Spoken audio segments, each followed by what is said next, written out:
Good afternoon and welcome to the third session of our second day together. And as you know from the program, this afternoon we have three people speaking about discovering our Passionist heritage. So our first speaker is Father Rafael Blasco. Now, I'm not going to introduce him and tell you about his life because he's going to do that himself. But Father Rafael is the Secretary General of the congregation here in Rome, and he, with the help of Federica, has done an enormous amount of work in preparing for these days and in keeping everything moving during these days. So we're very grateful to him, not just for what he's going to say, which is important, but also for all the work that you haven't seen, which he has contributed to this meeting these days. So Father Rafael is going to speak to us about the letters of St. Paul of the Cross, with particular reference to the Spanish version of the letters.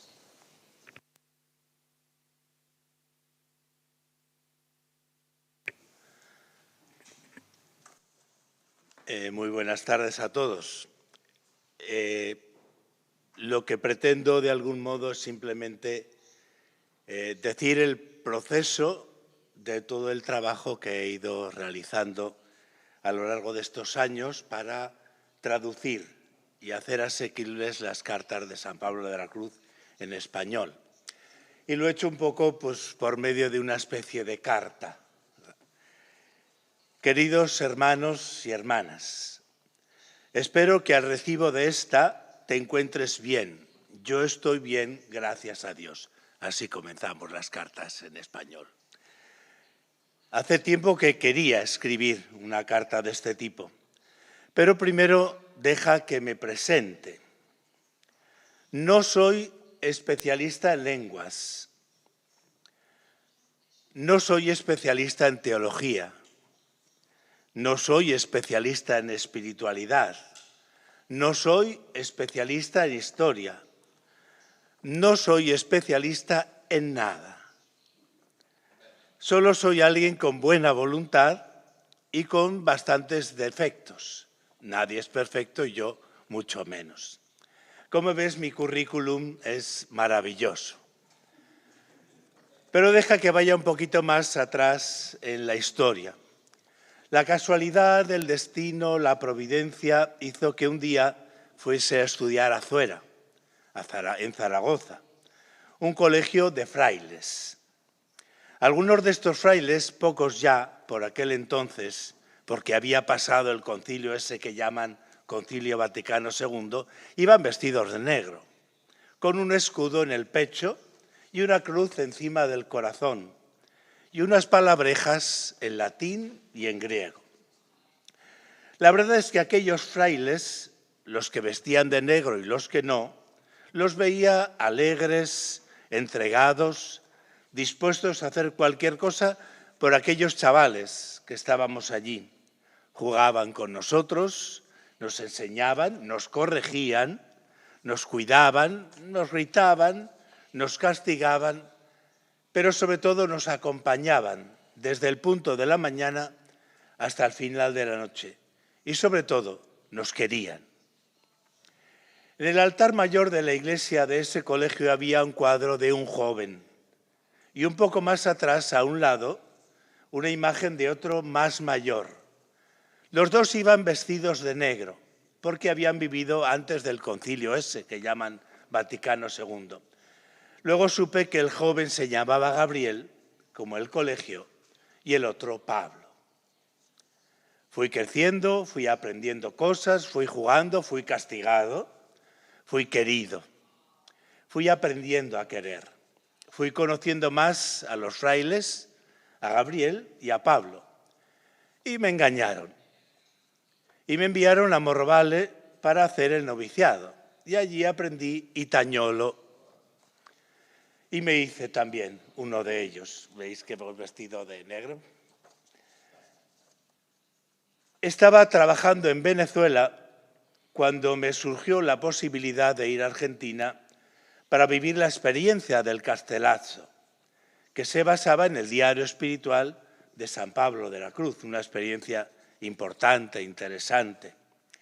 Y ni corto ni perezoso me compré un cuaderno gordo, me llevé el primer volumen de las cartas de San Pablo de la Cruz, preparadas por Amadeo Cassetti, y allí, en la comunidad de Capitán Sarmiento, en Argentina, comencé a traducir escribiendo a mano el diario espiritual.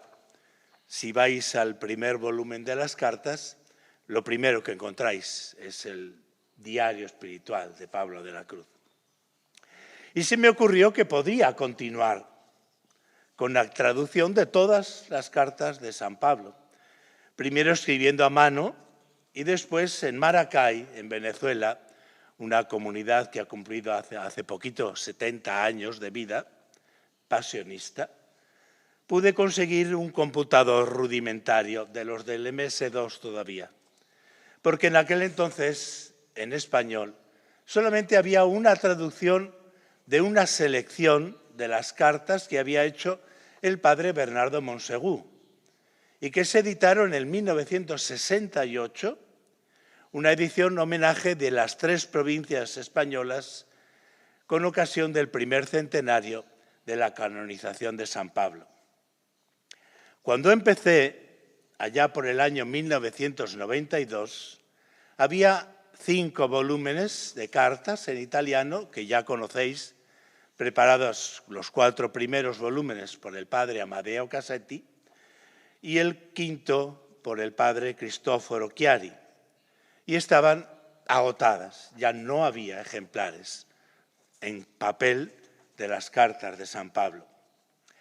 Prácticamente había completado un borrador de la traducción de esos 5 volúmenes cuando supe que se habían editado nuevamente en italiano las cartas de San Pablo de la Cruz a los pasionistas, las dirigidas a los pasionistas. También se habían editado antes 3 pequeños volúmenes en una selección de cartas. Este volumen de las cartas a los pasionistas lo preparó el padre Fabiano Giorgini. Adaptándome a esta nueva edición, más reciente, hice un borrador de la traducción que había hecho para que fuese corregido y fue editado en el año 2008, una especie de error y con el nombre de otro religioso. El padre Luis Alberto Cano, cuando era consultor general, me había animado a continuar con esta tarea de la traducción que podía hacer en muy pocos momentos debido a las tareas apostólicas. Y me hizo llegar también los ejemplares de la nueva edición preparada por el padre Max Anselmi, en 2 volúmenes, que también posiblemente conocéis, de las cartas dirigidas a los laicos. Así pues, centré mi labor en la traducción de estos 2 volúmenes, después de haber hecho ya los pasionistas, siguiendo esta edición del padre Anselmi. Una edición que preparó con gran trabajo, con unas extensas introducciones, con muchas notas y muchas aclaraciones para cada una de las cartas. Al volver de Venezuela, mi trabajo en el Colegio de Zuera y en la parroquia de Zaragoza retrasó todo el trabajo por falta de disponibilidad de tiempo, hasta que pude venir aquí a Roma como secretario general. Y entre consulta y consulta, pues no hay mucho que hacer, con lo cual pude ir complementando y completando toda esta tarea. Adapté la traducción que tenía de los 5 volúmenes originales a la edición de Max Anselmi, y los 2 volúmenes de las cartas a los laicos fueron enviados en formato digital, en PDF, a todos los religiosos de lengua española y están disponibles en la página web. A lo mejor es un poquito difícil de encontrar, pero como decíamos ayer, en la página web hay mucho material disponible en italiano, en español y algunas cositas también en inglés. Ahora vamos a ver también en portugués se comienzan a incluir algunas cosas. Hay que tener en cuenta algunas cosas en esa traducción de las cartas a los laicos. Me sugirieron que presentase una traducción sin demasiadas introducciones y notas, al estilo de la edición preparada por el padre Giorgini de las cartas a los pasionistas. Son más sencillas, por así decirlo. Giorgini hace una pequeña introducción y presenta la carta sin más, mientras que, por el contrario, Max hace una gran introducción a la carta, a veces más larga que la misma carta, y tiene realmente un gran aparato de notas que ha ido presentando y que la verdad es que ayudan mucho para comprender lo que dice Pablo a cada uno de los personajes.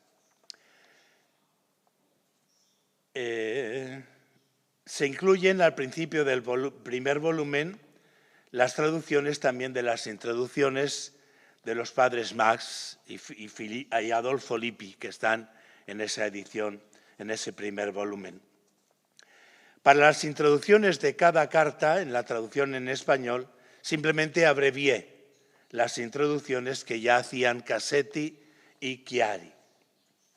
He tenido en cuenta el orden y la numeración y la disposición de Max Anselmi, con la datación que él sugiere para las cartas en las que no consta una fecha.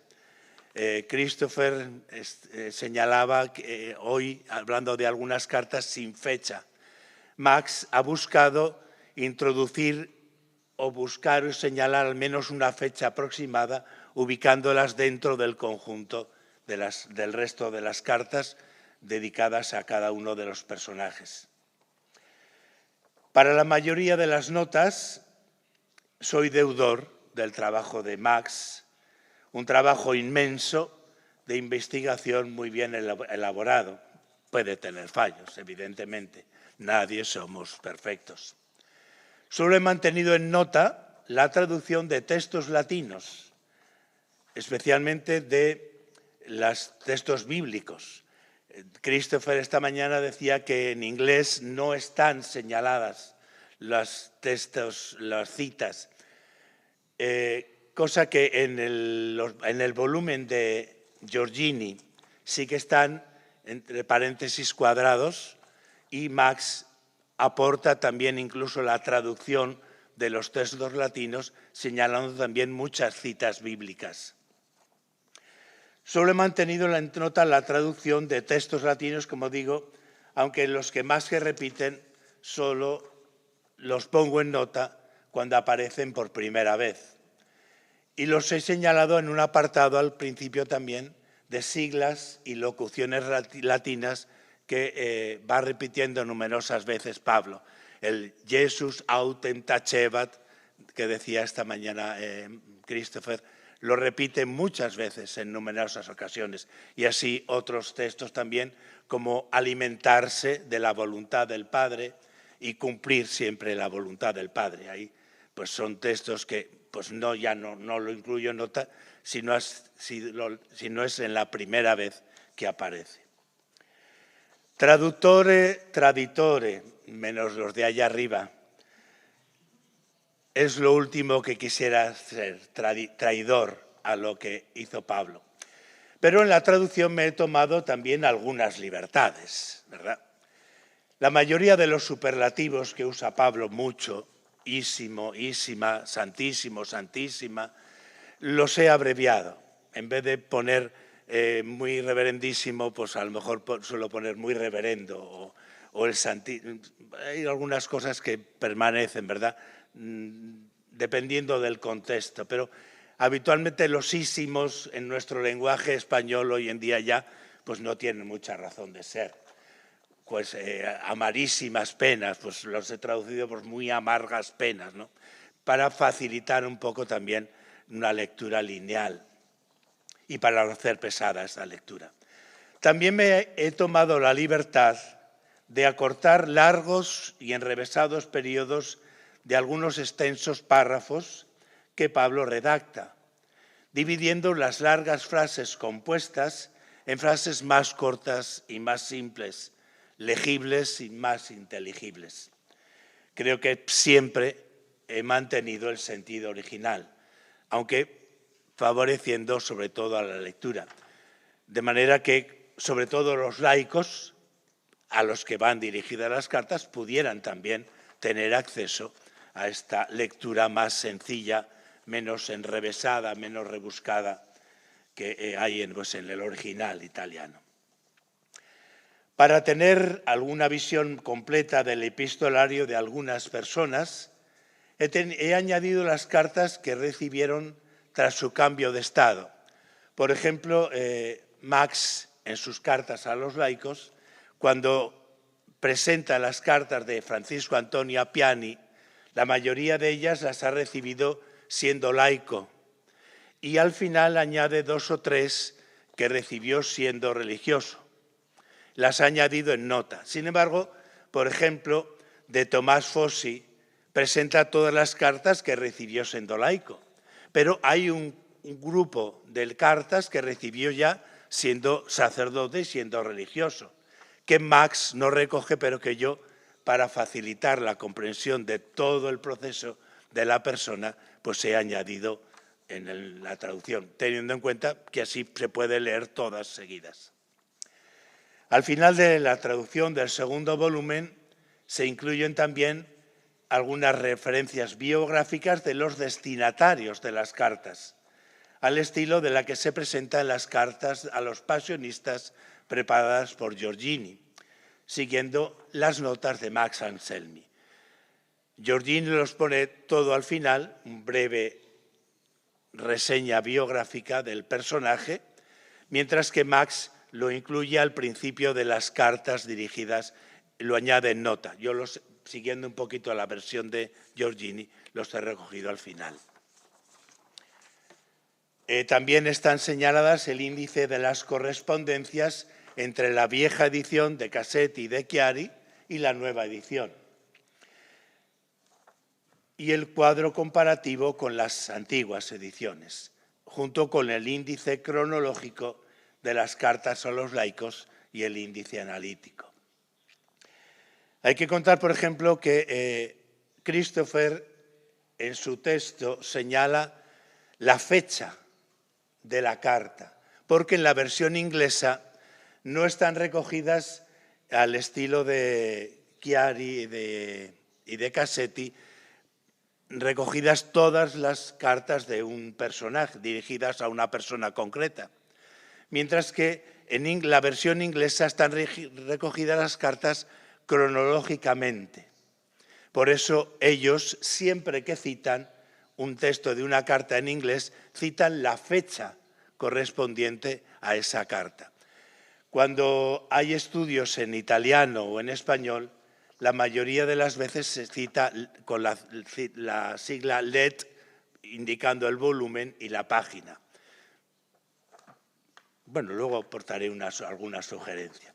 Pero hay que tener en cuenta que la forma de citar en inglés y en español y en italiano son dos formas distintas.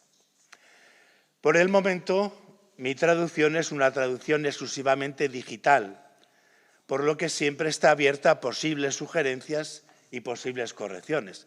Posiblemente haya que hacer muchas correcciones. En un trabajo que he hecho a lo largo de, desde el 93 en adelante hasta ahora, pues he tenido que revisar muchas veces, porque a lo mejor traduces una cosa de un modo y más adelante encuentras otra cosa que dice, no, pues es que esto lo tenía que haber traducido así, y siempre hay posibilidad de revisión y de retraducción. Por otra parte, tengo ya preparadas prácticamente la traducción del resto de las cartas de los otros 5 volúmenes que no están reeditadas en italiano. Las cartas a los papas, cartas a los eclesiásticos y cartas a las religiosas, siguiendo más o menos los criterios anteriormente señalados. Pero necesitaría una versión final en italiano de todas estas cartas. Por eso creo que en un futuro, ojalá que no muy lejano, se debería completar una edición crítica de todas las cartas de San Pablo de la Cruz, primero en italiano para después, a partir de ahí, hacer ya una revisión de las distintas traducciones, siguiendo tal vez mejor un orden cronológico tal como está en la versión inglesa. organizándolo un poquito de ese modo para poder ir en cada momento siguiendo esa cronología. Siempre se puede decir, bueno, es que es mejor saber o conocer todas las cartas dirigidas a una persona, pero al final de cada carta siempre se puede incluir diciendo, pues esta carta a Tomás Fossi, la siguiente es la número tal, con lo cual puedes pasar las páginas y llegar a la página correspondiente de la carta siguiente dirigida a ese personaje. Editar en papel, editar solamente digitalmente, ahí tienen ustedes un montón de libros que animo sobre todo a los ingleses a que se lleven, porque están ahí muertos de risa y están ganando polvo. Así que si tienen oportunidad de llevarse libros, sobre todo los de lengua inglesa, aprovechen todo lo que puedan. Ya he dado a los portugueses y si alguno en italiano necesita, pues también se les puede facilitar. Por eso también sería oportuno e interesante unificar criterios para la citación también, a partir de esa nueva posible edición crítica de las cartas. También recordar que hace muy poquito tiempo las hermanas, a ver un segundito que recuerdo el nombre, misioneras de María Inmaculada, nos trajeron una nueva carta de San Pablo de la Cruz. Tenemos que darles las gracias, estar agradecidos a ellas. Hubo un tiempo en el que esa carta dice que estaba en el archivo general, pero no está en el archivo general. Ni siquiera hay una copia. Pero, por ejemplo, Zófoli sí que conocía esa carta, porque en uno de sus volúmenes habla de esa carta y cita un pedazo de la carta. Aquí hay que atribuir un poquito el mérito al padre Erasmo, porque él se ha molestado en buscar, rebuscar, en interpretar, leer y releer para traducir en el italiano actual un poco esta versión de la carta dirigida a un obispo de Montefiascone, Javier Giuliani o algo así, ¿verdad? Luego les envío la fotografía, al WhatsApp les envío la fotografía de esta nueva carta. Nueva vieja carta, pero que al menos de nuevo vuelve a residir en nuestro archivo general. Ojalá puedan encontrar alguna más. ¿Cuántas cartas tenemos? Unas 3.000 más o menos, de las pico mil, un montón de miles que tenemos desaparecidas y que desafortunadamente, como Rosa Calabresi, quemaron en una fantástica, maravillosa hoguera que subió al Padre Bueno como holocausto de suave olor, ¿verdad? Creo que lo importante es que nuestras aportaciones deberían servir para presentar al mundo de hoy el mensaje de Pablo de la Cruz. Ayer Giuseppe, el general, hablaba de esa cercanía entre Pablo de la Cruz y Vicente María Strambi. Si ustedes leyeron la lectura del oficio de lecturas de ayer, había un texto de San Vicente María Strambi. Pero ese mismo texto, si ustedes no leen la introducción, hubieran podido decir, esto lo ha escrito San Pablo de la Cruz, porque Strambi en ese texto, en esa primera carta pastoral, lo que hace es copia y cola, copiar y pegar de las ideas de las cartas de Pablo de la Cruz, que conoció leyendo muchas y que después escribió en esa biografía, escribiendo de rodillas. Lo que se trata es presentar al mundo de hoy ese mensaje de Pablo de la Cruz, que la pasión de Jesucristo, la obra más grande y admirable del divino amor, continúa siendo el remedio más eficaz para los males de este mundo. Y anda que no hay males. Esta es la tarea de los que seguimos hoy a Pablo de la Cruz en la familia pasionista de hoy. Reciban un fuerte abrazo. Passio Domini nostri Jesu Christi, sit semper in cordibus nostris. Roma, Santos Juan y Pablo, 25 de septiembre de 2025, Rafael Blasco, indigno servo, pobre de Jesús.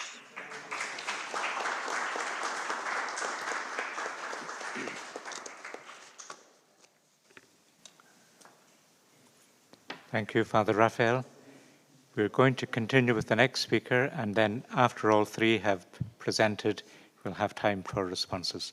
So I'm now going to invite Father Łukasz. I'm not going to risk pronouncing your surname because I'm sure to get it wrong. But Father Łukasz is the provincial of the Passionists in Poland and Ukraine.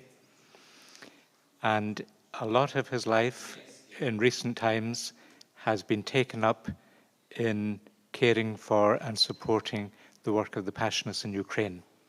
So he has put a lot of energy and a lot of effort into that. As well as that, he is a doctor in history. And after finishing his doctorate in history, he went on to study spirituality. He has published various things. He's doing lots of activities. And in addition to all the work he does in the province, he's also the vice president of the configuration of Charles Houben, which is the regional configuration for Northern Europe. So I'm very happy to have been working with him for the past few years in the configuration, and I'm delighted to be able to welcome him to speak to us today. And he's going to be speaking about selected sources of our spirituality and history. I really appreciate to have this opportunity to speak to you, people who are interested in our history and our spirituality. I have been asked to present an issue related to some sources for the research on our spirituality and history. This is a very wide topic, and in a limited time, it's not possible to present all the sources, all the information, because it's not only touched the time of the founder, but also concerns the saints, blessed, servants of God, and the Passionists who for 300 years have tried to live according to the guidelines left by St. Paul of the Cross on the 6 continents. I'm not able, as I said, to discuss in detail all the main sources for studying our history and spirituality within the framework of this short presentation. So I will limit myself to selected basic places where we can look for the materials for the beginning of our research. Before we begin working on the source materials, it is worth realizing that there are 2 places that everyone involved in these issues should know about, namely the library and the archive. And there is no coincidence that they are listed in this order.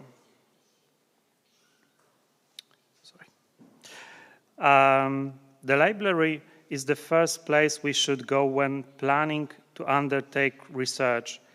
And I'm referring not only to our monastery and the provincial libraries, or even the one here at the General Aid House, but also to the university and state libraries. Today, we can access their catalogs and often their collections online without leaving our home. For many young historians, including myself, working with the documents in the archives is what matters the most. It gives you a sense of real research work, of discovering the past, of doing something interesting, and reaching past events. Working in an archive is indeed attractive. It allows you to feel like an explorer, gives you a sense of participating in something unique, and brings you into the direct contact with the history. However, access to the documents alone is not enough good scientific work. Appropriate methodological tools, the ability of critically analyze sources, and the knowledge of historical background and broad context of the times, which we learn about by studying works on a given topic, are also necessary. We don't have time for a detailed analysis, so I only mention the most common mistakes made by people who are new to the working with the archival materials and who skip the preparatory stage. You can see some common mistakes. For instance, interpreting a single letter or a single document as representative for an entire era, entire period of time or social situation without considering other sources at the broader context. The mistaken belief that over-dramatic description of disasters in chronicles, in plateas, are a literal reflection of the reality, when in fact the style of chronicles was often hyperbolized for dramatic effect or to convey an ideological message. Also, the successes were often magnified to show the writer, his community, his superior in a better light. Sometimes applying contemporary values or concepts to ancient societies, we call it anachronism, might bring us to the wrong conclusions. For instance, judging ancient behaviors through the prism of today's morality. Sometimes when the young Passionists hear about the penitential practices of the Passionists in the past might be scared or scandalized because of it, but it was in the time, it was a normal thing. It was something that in all religious orders were present. We were not unique, we were not original in that case. A literal interpretation of humor, irony, metaphor in ancient texts by what the authors deliberate exaggeration is read as the historical truth, accepting false documents as true in whole or in part. Sometimes we think that if something was written or published, that is all true. But sometimes the author had no proper knowledge of the thing he's describing. Sometimes the author brought to us his memories. And for instance, in the processes that we sometimes read, the process of Sample of the Cross and other sources, people try to remind the past. And we know how our brain works. We combine the true and our imagination, our fantasies. And sometimes people could believe it's true, but it might be not. Sometimes the documents were falsified intentionally, like in communism time in Poland, we had to do that. Even in the monasteries, we had to have double economical books, one for the state and one for ourselves, because otherwise we could be punished by the taxes, and even the congregation could be dissolved. So we have to be very careful of it. Sometimes presenting intentions, for instance, present in the documents of the chapter, is considered as a fact. A couple months ago, I received a message from the sisters who asked to help with their history. And the sister wrote a small book about the history of their congregation, using mostly the documents of the meetings, of the chapters, etc. And the older sisters, when they've read her book, they said, but this is not the congregation we used to live. Because many of those ideas have never been implemented. They were just good wishes, good ideas, but never brought to life. Each such case leads us to falsification of the image of the past, and is an example of the technical error to which experienced researchers working without adequate knowledge of the context and critical analysis of sources are particularly vulnerable. There are 4 key elements that help us to avoid those mistakes. The first is determining authenticity, determining whether a document or account originates from a specific period or whether it's a forgery, copy, or document that has been transformed at a later date. The second is credibility assessment, examining whether the source is objective, whether the author had a reason to distort the message, for instance, for political, religious, or personal interest. The context analysis is the third point, taking into account the social, political, and the cultural condition in which the source was created, as well as the knowledge of literary conventions, the style of era, typical forms of writing, etc. And, which is very important, comparison with other sources, comparing content with alternative, different, or competing accounts in order to identify differences and similarities and rule out mistakes or lies. So these are the base elements, points that could help us. I have no time to speak in detail about each of them. I hope that maybe one time we will have more technical presentation.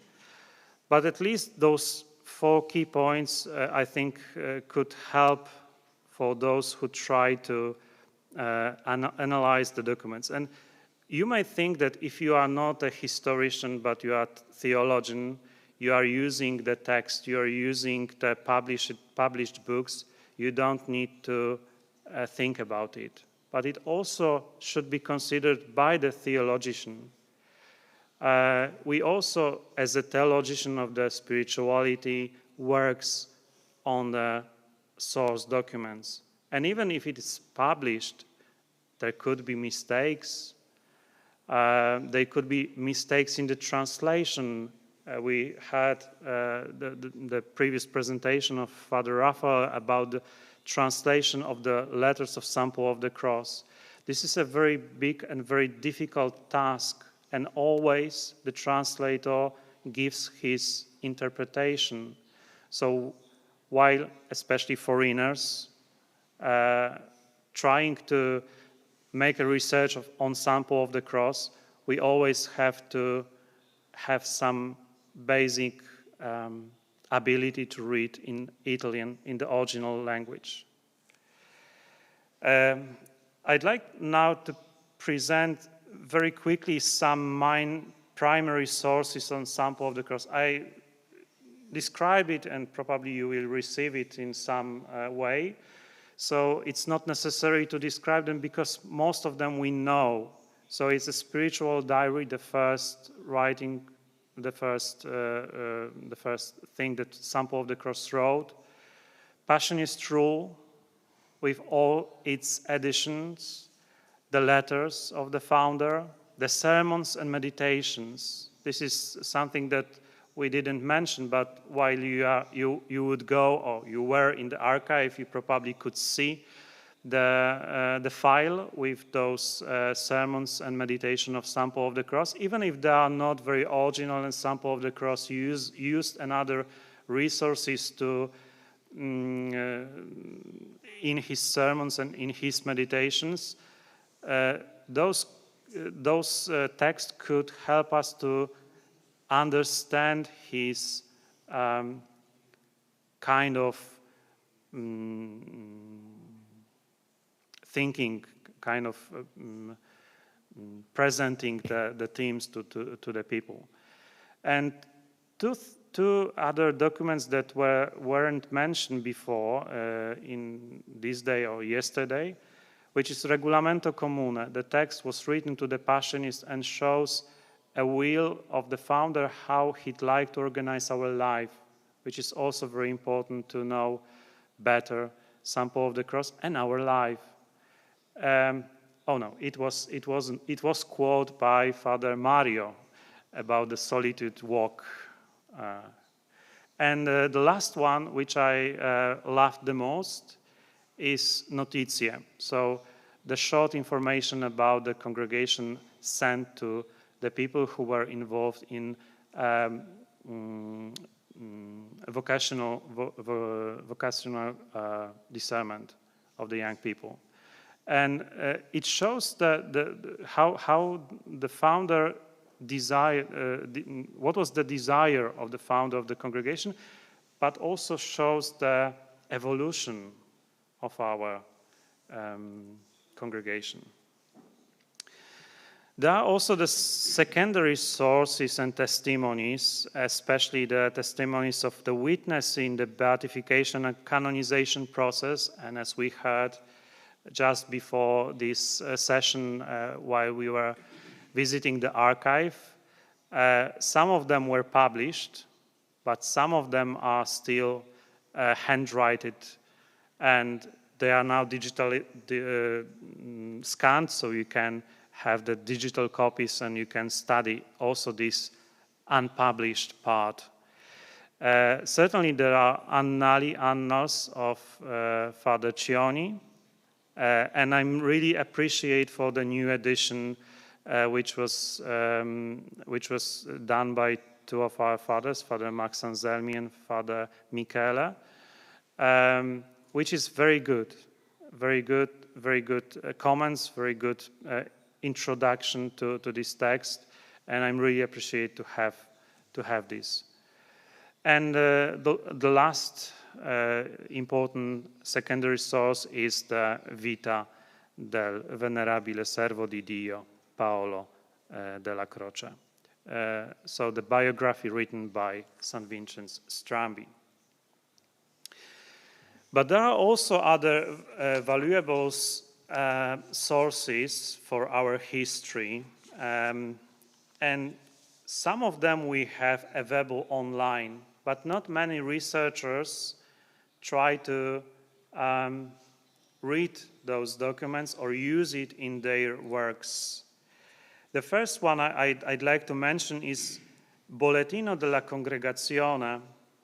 In early years of the Congregation of Passion of Jesus Christ, the focus was primarily on developing new apostolic works and promoting passion spirituality in accordance with the will of the founder. The figures of St. Paul of the Cross and his holy followers were described for the purpose of promoting their cult among younger confreres and the faithful. Less importance was attached to the historical relations of the entire congregation or its individual works, which were become more and more numerous. With territorial expansion beyond Italy, there was a need to prepare materials on Passionist spirituality and history for those who had never even been to the homeland of St. Paul of the Cross. At that time, the problem of availability of sources and the studies on these issues became apparent. In 1914, Father Silvio di Vezza of St. Bernard was elected Superior General.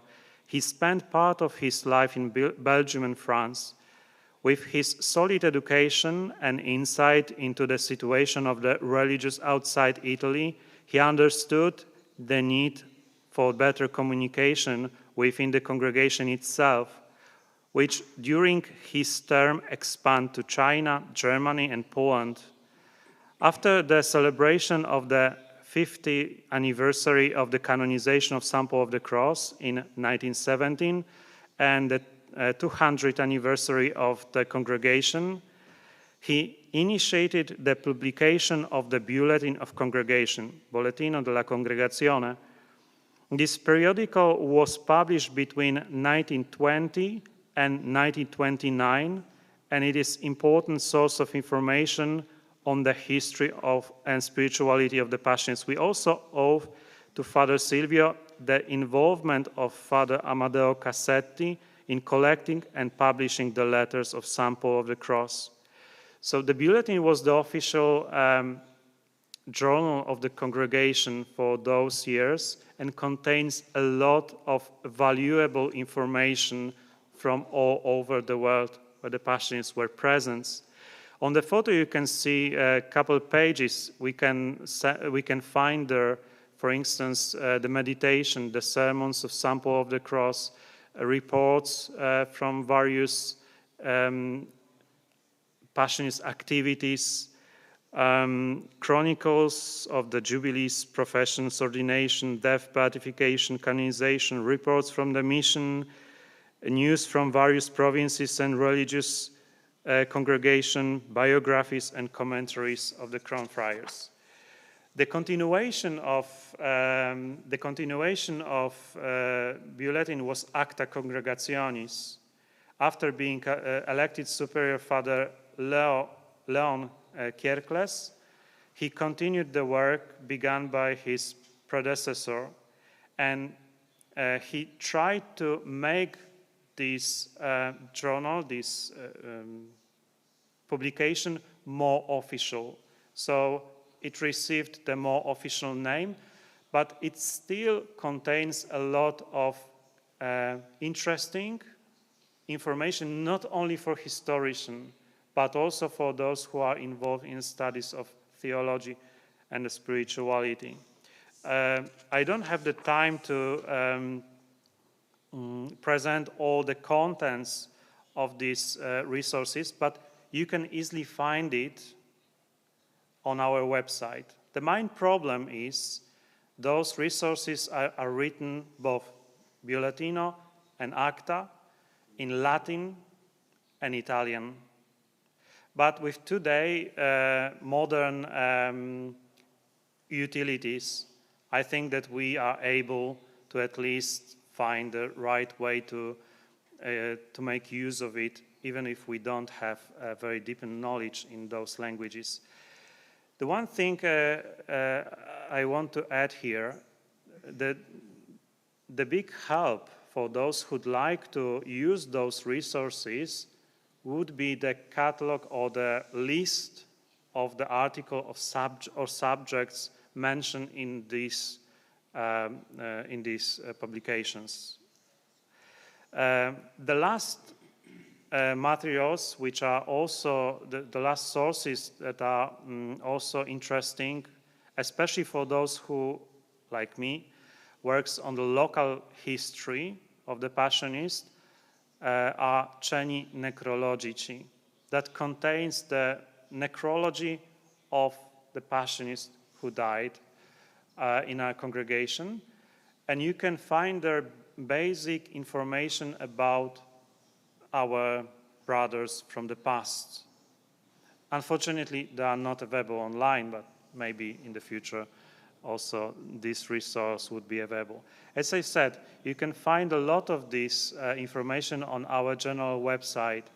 You have on the screen, you can see the screenshot of our Italian virtual library on the website.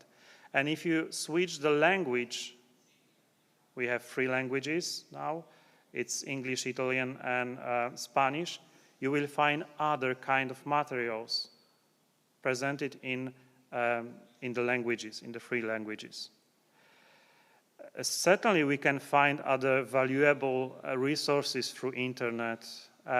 Internet Archive has a lot of good resources, especially the bulletins produced by our entities from United States and other countries.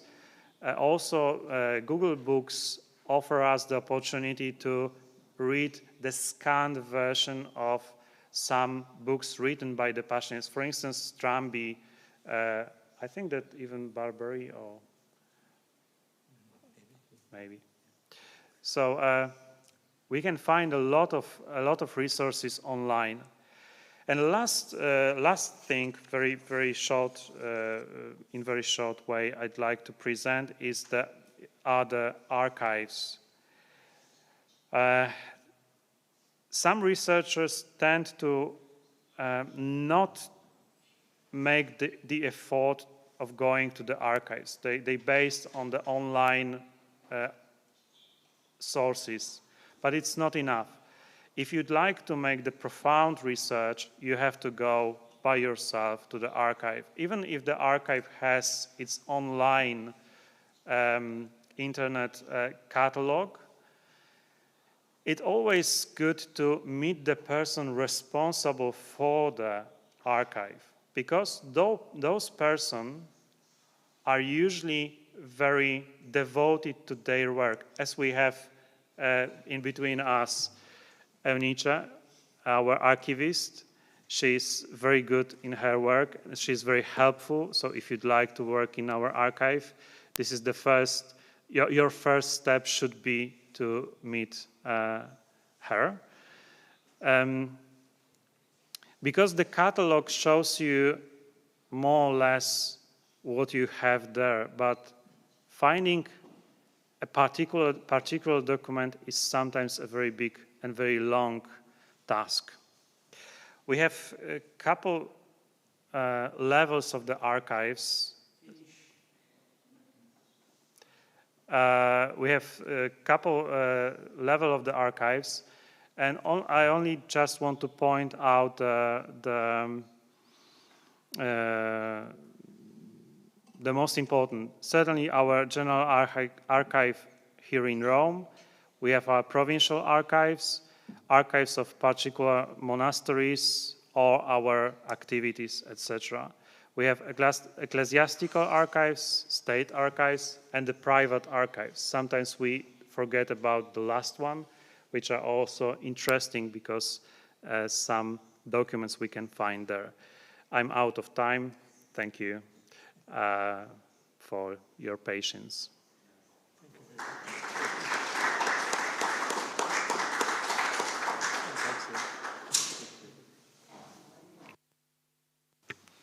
Thank you very much, Father Łukasz. The next speaker is me, and I'm not going to introduce myself, but simply to say that I studied here with Father Gregor in the Gregorian. Father Giovanni Palau was doing his doctorate at the time, many years ago. Studied spirituality. My dissertation was on the role of symbol in the spirituality of St. Paul of the Cross. It was published in the English series of studies, but not in Italian. And what I want to talk about today is some documents which are here in the archives. So following on from what Father Łukasz was just concluding with there, here in the General Archives in St. John Paul, there are a number of important collections of documents. Of course, for us as Passionists, the most significant are those relating to St. Paul of the Cross, like the spiritual diary, preface to the First Rules, his letters. And there are, we heard today in our visit in English, 1,441 original letters in the archive here. There are also biographical materials, as we heard, canonization processes and so on. And there are other significant collections too, the papers, for example, of Father Giovanni Maria Cioni, whom Father Giuseppe mentioned in his homily yesterday, St. Vincent Strambi, who was already mentioned by Father Raphael, and Blessed Dominic Barbary. Now, why am I talking about Dominic Barbary when the topic of these days is St. Paul of the Cross? Well, 2 or 3 reasons. One is that he represents the next generation. So Father Borriello was speaking about the dying and rising of the congregation. The Napoleonic suppression was the example he gave. And Dominic entered the congregation just after the suppression had finished. So he is the beginning of the new generation of Passionists. He is one of the very first people to enter the congregation when it's coming to life again. Another interesting thing about Dominic and St. Paul of the Cross, the life of St. Paul of the Cross written by Vincent Stramby, which both my colleagues have referred to, when it was published in English, the introduction to the book was written by Dominic Barbary. Now, there are examples in the Church of a life of a saint written by a saint, but perhaps this is the only example of the life of a saint written by a saint with a preface by, we hope, another saint. So it's possibly something unique in the Church. But the largest of these collections which we have in the archives, the ones I mentioned there, Paul of the Cross, Cioni, Stramby, Barbary, but by far the largest collection of writings by a single author is the Fondo Barbari, the Dominic Barbary Papers. And this collection includes published and unpublished works, studies of his writings and biographical texts. Only a small proportion of his work has been published. So we have some books, like this one here, for example, which is L'anima fedele guidata da Gesù nella meditazione della sua vita e della sua passione, written by Blessed Dominic, an introduction to meditation on the Passion of Christ.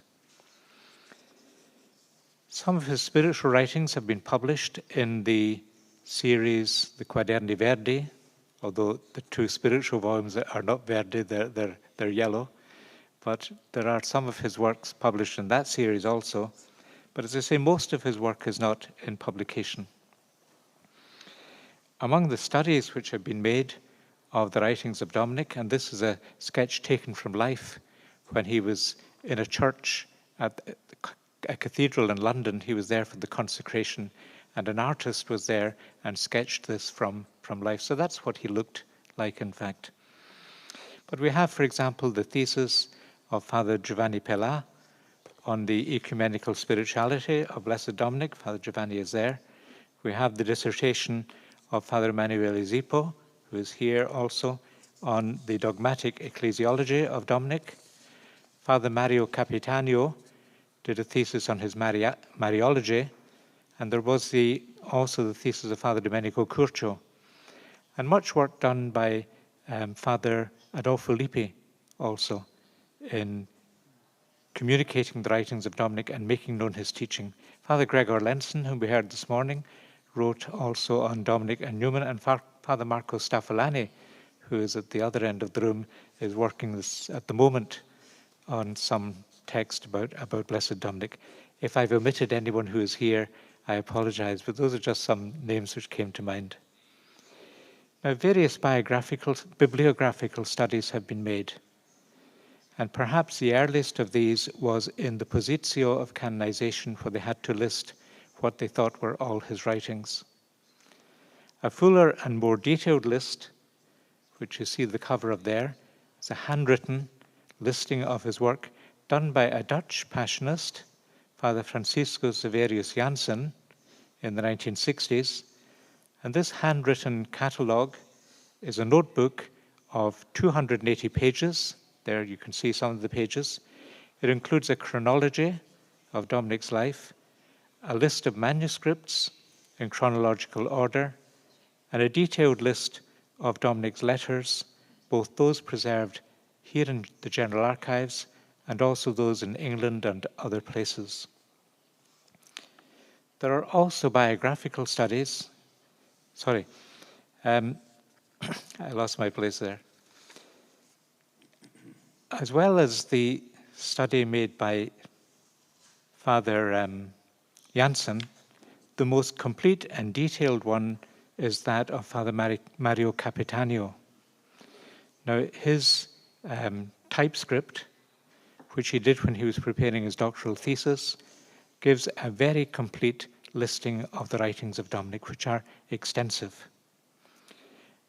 And it includes all the relevant material which was in the General Archives at that time, which was 1993, manuscripts, published works, books and articles, even articles written about Dominic, and everything that was in the General Archives at that time in 1993 is included in the bibliography of Mario Capitanio.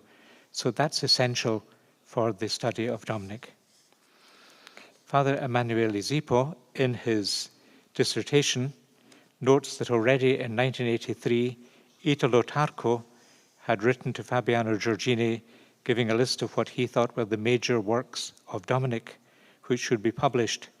But Emanuele, who is sitting there, he estimates that 80% of Dominic's writings remain unpublished today. Now, I think myself there are 3 reasons for that. The first reason is that we are the Passionists. We're not the Jesuits. You know, I came here full of enthusiasm to study spirituality. I received my licentiate, and immediately I was made a parish priest. And I was a parish priest until last October, when I became a general consultor. And that's what happens in the Passionists. So we don't always allow resourceful people to be resourced. And I think that's one of the issues. We tend to be busy about things, as Blessed Dominic was busy too. Now, a second difficulty is reading the handwriting of Blessed Dominic. And I was talking to Father Giovanni Pella just there at lunchtime. He, when he was writing his doctorate, one of the sources he used was the Lettere Celimontane, which are very important for the ecumenical writing of Dominic, but they're only available in Dominic's own handwriting. Can you read that? There is a page of one of Dominic's notebooks. Few people are able to decipher his scrawl. And it's interesting to note, we were looking at this document today, when he wrote to the Superior General to inform him of Newman's conversion to the Catholic Church, Dominic, perhaps realizing the historic importance of the letter, dictated the letter to someone else and simply signed it himself. If he'd written it himself, the General might still have been wondering what happened in England. And the third problem is the vastness of the collection. Now here you see Dominic with a pile of books behind him. They were probably all written by himself. There are writings on philosophy, on theology, on the religious life, apologetics, pastoral ministry, prayer and spirituality, biographies written by him, autobiographies written about himself, totaling thousands of pages. Now, in 2022, I was here in Rome for the General Synod, and I was talking with Eunice, the General Archivist, and this was the Fondo Barbari, this was the Barbary collection before Eunice came to work in the General Archives. That's how it was stored at that time. And she was concerned about the condition of some of the original documents in the Barbary papers. We also shared together a desire to find a way to make the collection more accessible to scholars. So after discussion with my provincial at that time, who was Father James Sweeney, who is here today, he was my provincial, I drafted a proposal for a project of digitization, which would involve scanning all the Barbary documents in the General Archives as a first stage in a process of conserving and making accessible this important collection. Now, the Barbary papers amounted to more than 45,000 pages. The Fondo Barbari is more than 45,000 pages. And each one of those would have to be carefully scanned, following the relevant protocols of church and state conservation bodies. The project, which was completed in September 2023, cost €23,000 plus tax, always plus tax. It was generously funded through Father James by the province of St. Patrick, with half of it being paid by the former St. Joseph's province and half of it being paid by the former province of Ireland and Scotland.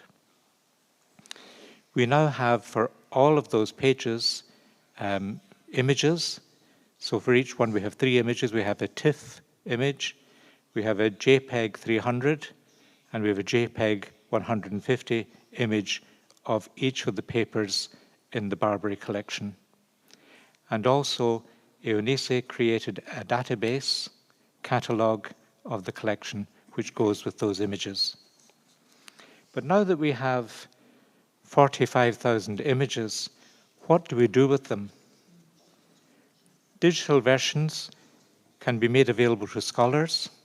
So if Father Giovanni was writing again, rather than have to come down here every day and work in the archives, he could sit in the comfort of his room and look initially, at least, in the digital version of the papers. Also for people outside of Rome, outside of Italy, there is a possibility of accessing these images for their work. This also protects the originals from being damaged by too much handling, too much use. But in general, these are images of Dominic's handwritten pages, and few people know what is now available. So what are the next steps? I believe that our aim should be now to make this collection available online. There are already good models of this kind available, and one that I suggest is the digital collections of the National Institute for Newman Studies. Now this is a collection, and again they have 40 or 50,000 items on there, and this is a collection regarding John Henry Newman, which was a great help in the work of bringing him to the stage of being, proposed and declared as the Doctor of the Church. Another model, a Carmelite model, Father Luigi, is the Archives of the Carmel of Lisieux.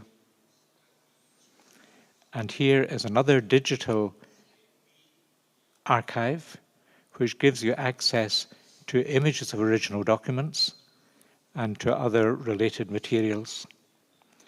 Creating a site of this kind would already make available the material which we have and would greatly encourage interest in the writings of Blessed Dominic.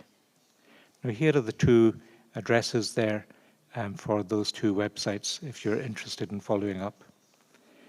Further developments could include identifying important manuscripts for transcription and for publication either in digital or in printed form. Expanding the collection by including other documents in archives outside of Rome. For example, in the archives of St. Patrick's Province, we have a number of manuscripts related to Dominic. This is not written in his hand. It was a retreat he gave to sisters Benedictines, and they transcribed his lectures and a treatise on prayer. You'll see the heading there. It was a series of instructions given on meditation by Blessed Dominic to a Benedictine community in England. And there are a number of documents outside of Rome like that, also in the University of Louvain, documents which belong to the province of St. Gabriel in Belgium. And to these in the collection could be added some printed works. For example, The Life of Dominic Barbary by Alfred Wilson, which I know Father Marco was very taken by. And this was written by Alfred Wilson, an English Passionist. In 1967 it was published. He was the Procurator General living in Rome, and the book is very much enriched by his awareness of and contact with the Dominic Barbary papers here in the archives. Perhaps the first step might be to create a Dominic Barbary working group within this network for Passionist Catechism, history and spirituality. The problem of the handwriting remains, but I'm going to conclude here. Last month, I was with Father Giuseppe at the tomb of Blessed Dominic in Sutton in England, and I was giving the homily, and I mentioned something about his handwriting. And somebody came up to me after Mass, and they said, "Did you ever consider artificial intelligence?" Which I hadn't. So I did a little bit of research when I came home, and I discovered there is a program, there's a website, there's a network of people set up by the University of Cambridge and other institutes where they are creating a form of AI for reading manuscripts. and they've already done work on medieval manuscripts. They're doing work now on 18th century English texts. But what they have in the program is a method of training the program to read the writing of a particular person. So maybe that will be a help. I don't know. We'll see where this goes. Father David Colhar, who is the provincial in Chicago and was a computer man before he entered the congregation, he's working on that with me. But we'll see where it goes. Final picture of Dominic from the house here. But as I say, it's a significant collection. He's probably the man who's produced most in theology, in philosophy, and so on, in the 1800s, certainly within our congregation, but 80% of his writing at this stage is unknown.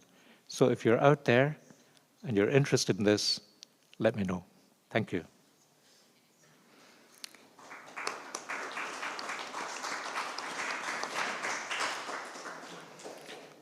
As we've been doing, let's just take a quiet minute just to reflect, and then we'll have some time in groups just to talk about what we heard.